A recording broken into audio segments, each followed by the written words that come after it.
Prav vedno se zelo veselimo začetka spomladanskega dela prvenstva.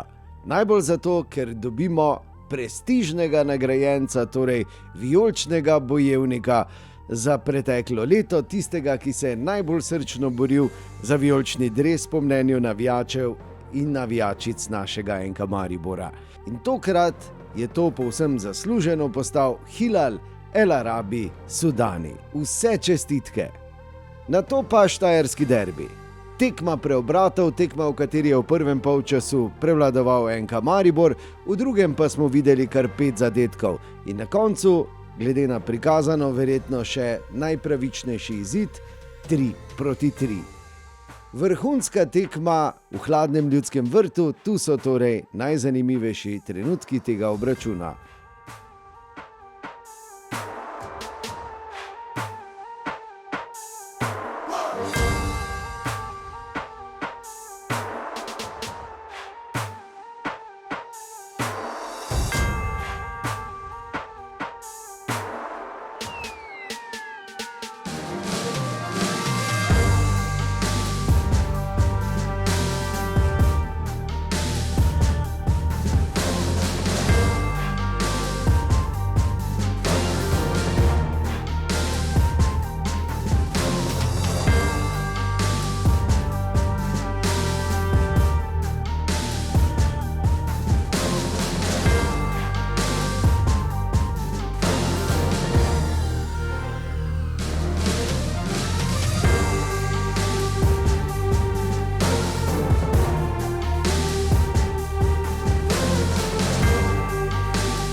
Mislim, da je bila kar zanimiva tekma za vse gledalce.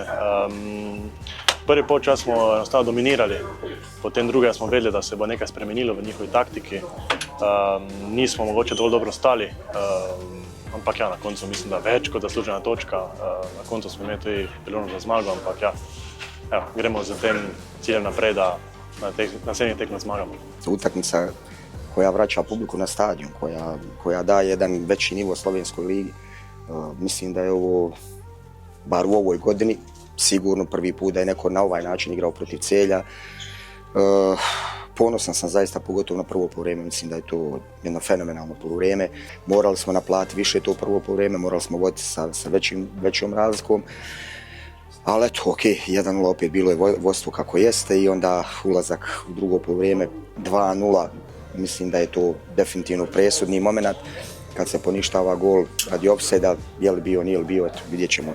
Vjerovatno jeste, ali eto, minimalan neki i poslije toga jedna rupa od neki možda 10 minuta, 7 do 10 minuta gdje tako smo daleko počeli da stojimo. Sve što smo dobro radili u prvom poluvremenu, to u tom periodu nismo dobro radili. Celje preiskusna, predobra ekipa iskoristi to i ode ponovo na vodstvo. Ono što me raduje je da smo se vratili, što smo imali problem u prvoj polusezoni, da smo sada evo, do zadnje minute želeli da dobijemo